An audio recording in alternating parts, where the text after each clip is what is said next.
Donc, je vais démarrer de cette partie ici, qui est donc la partie 2 du bloc-notes qui précède celle qu'on va faire aujourd'hui, mais ça va aller plus rapidement. Alors, ouvrir le bloc-notes avec ou sans onglet ouvert. N'oubliez pas, c'est bien cliquer sur le bouton démarrer ici en dessous, écrire bloc-notes, parce que parfois, comme il y en a qui viennent de l'avoir ici, quand on clique sur le bloc-notes, sur l'icône démarrer là, parfois, chez vous, il est possible que le bloc-notes n'apparaisse pas comme ici. Donc la bonne méthode, c'est réellement de cliquer sur le bouton, d'écrire directement au clavier le mot bloc-notes, vous voyez ici au-dessus, ça s'écrit, jusqu'à temps de le voir ouvert ici. Et là, à ce moment-là, vous cliquez dessus. Ça va? Alors, je vais le mettre ici en vis-à-vis pour parvenir à vous montrer les instructions pendant que je l'ai fait ici. C'est fait, j'ai démarré, j'ai fini le point 1. D'accord? Si des onglets sont déjà ouverts, vous pouvez soit cliquer sur plus pour faire un nouvel onglet ici au-dessus pour créer un document vierge. Donc, c'est ce que je viens de faire ici. L'autre option, c'est de fermer les onglets existants en cliquant sur la petite croix de chaque onglet. Regardez ici. Donc là, je mets ne pas enregistrer. Et il faut bien ouvrir une page blanche avec le petit plus avant de fermer l'autre onglet. Pourquoi? Pour en avoir toujours au moins un d'ouvert. Donc voilà, voulez-vous enregistrer modification? Mais j'ai mis non puisque c'est toujours des exercices qu'on fait et que je refais. Voilà, l'objectif ici, partir d'un onglet vide. Donc, ce qu'il faut, idéalement, surtout si vous débutez, c'est avoir un et un seul onglet ici au-dessus, où il est marqué sans titre. Et là, vous êtes bien dans les conditions où il y a la petite main, là, l'objectif, partir d'un onglet vide. Ensuite, dans l'onglet vide, tapez exactement les lignes suivantes. Donc, normalement, il faut les faire au clavier. Moi, je vais aller très vite. Tox, voilà, ça c'est déjà fait ici, je les ai faites là. Vérifiez que les trois lignes sont bien visibles, ben forcément elles le sont.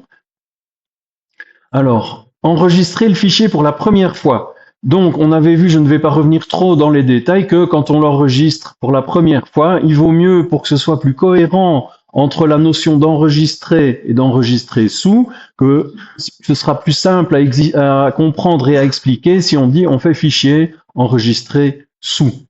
Enregistrer sous, on est certain qu'à tous les coups, chaque fois que vous ferez enregistrer sous, il vous posera la question enregistrer sous que vous voyez là-haut et il vous posera la question du nom et de l'emplacement.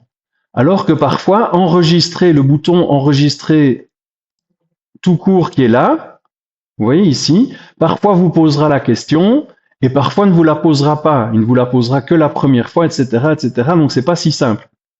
Pour la première fois, autant prendre l'habitude de prendre enregistrer sous. Tac. Et on se retrouve avec cette fenêtre ici. Voilà. Fichier enregistré sous. Dans la liste de gauche, n'oubliez pas de bien choisir document dans ce cas-ci. Pour l'instant, si je ne choisis rien dans la liste de gauche, mon document va aller où?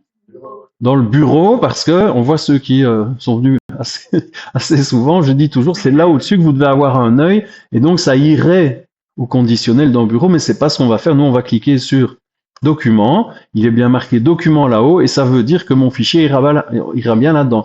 La deuxième chose, dans nom du fichier, c'est important pour la suite.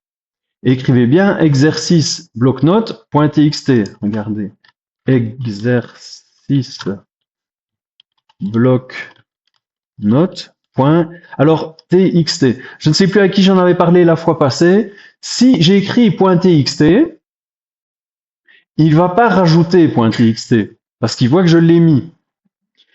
Si je ne l'écris pas, on avait parlé de ça le vendredi avec le. Ici, vous voyez que dans type, il sait, comme c'est le bloc-notes, qu'il va générer des .txt. Donc, si je ne l'écris pas, le fait que vous voyez ici type de fichier .txt dit il va le rajouter tout seul. Donc moi je vais le faire, je vais me servir de ça, je vais compter sur le bloc-notes pour rajouter exercice bloc-notes.txt. J'aurais pu l'écrire complètement à la main, voilà, mais c'est simplement l'occasion de vous expliquer ce petit point-là. Dans document, exercice bloc-notes enregistré, et ça y est. D'accord? On va fermer le bloc-notes. Ensuite, l'explorateur de fichiers, deux manières d'y arriver. Débutant avec le bouton jaune ici en dessous. D'accord? Ceux qui sont un peu plus aguerris, la touche Windows de votre clavier. que vous gardez appuyé, c'est bien un raccourci clavier, et puis le E, tac, qui vous ouvre directement l'explorateur. Ça va? Donc deux niveaux, le bouton qui vous donne cette fenêtre-là, ou au clavier Windows E, qui est un petit peu plus technique quand on apprend les raccourcis clavier. Voilà, on va aller dans Documents, ben vous savez comment, en cliquant là, et puis chercher le fichier exercice bloc-notes. Moi, je dois dérouler jusqu'à le trouver. Le voilà ici. Je double-clique dessus et je retrouve normalement ceci. Donc, je le remets là à droite. Hops. Voilà. Donc ici, j'ai bien tout ça. Ajouter, donc placer le curseur à la fin du texte, on avait vu. Est-ce qu'il y en a un qui se rappelle, par exemple, mon point d'insertion est là, qui se rappelle comment en une seule fois je vais tout à la fin? Control End, et hop, vous voyez que c'est bienvenu se mettre là à la fin. Enter, je viens d'apprendre à rouvrir et modifier mon fichier. Point d'exclamation. Voilà, pour cette partie-là, c'est fait. Cliquez sur Fichier enregistré, ce coup-ci. Donc, je vous rappelle pourquoi est-ce qu'on fait Fichier enregistré, parce qu'il a déjà un titre, il a déjà un nom. Fichier enregistré. Vous voyez qu'il ne m'a pas posé de questions. Et où est-ce qu'il va se mettre? Dans Documents, en fait, il y est déjà. Il ne fait qu'enregistrer les changements. Voilà. Fermez complètement le bloc-notes. Notez ici qu'on pouvait faire CTRL plus S, qui est un raccourci clavier très connu, qui revient au même que de faire fichier enregistré. Vous voyez, il est marqué là. CTRL S comme save, vous voyez, c'est super connu. Voilà, alors, fermez complètement le bloc-notes, c'est fait. Rouvrez le fichier dans Document et vérifiez que la phrase a été enregistrée. Ben, si j'ai bien fait CTRL S ou enregistrer, voilà, la phrase y est bien. Oups. Je rebascule là-dessus. Voilà. Rouvrez le bloc-notes. Cliquez sur Nouvel onglet en haut. Touc. Dans ce nouvel onglet, tapez ceci est un deuxième. Alors, je vais faire un copier-coller parce que, hop, CTRL-C, CTRL-V. Voilà. Enregistrez-le sous le nom deuxième fichier.txt. Et là, normalement, c'est de la pratique. Qu'est-ce que je dois faire? Fichier enregistré sous. Donc, je ne redonne pas la marche à suivre puisque c'est l'application de ce qu'on avait fait. Deuxième fichier, alors ici je vais faire .txt, voilà, pourquoi? Ben, pour changer un peu, enregistrer, voilà, vérifiez que vous avez au moins deux onglets d'ouvert, ben oui, si vous avez suivi à la lettre ce qu'on a fait, regardez, il y a toujours le premier et le deuxième, donc de nouveau, si ce n'est pas exactement, c'est que vous avez loupé un petit détail, pas forcément grave, mais normalement ici on est pile sur ceci.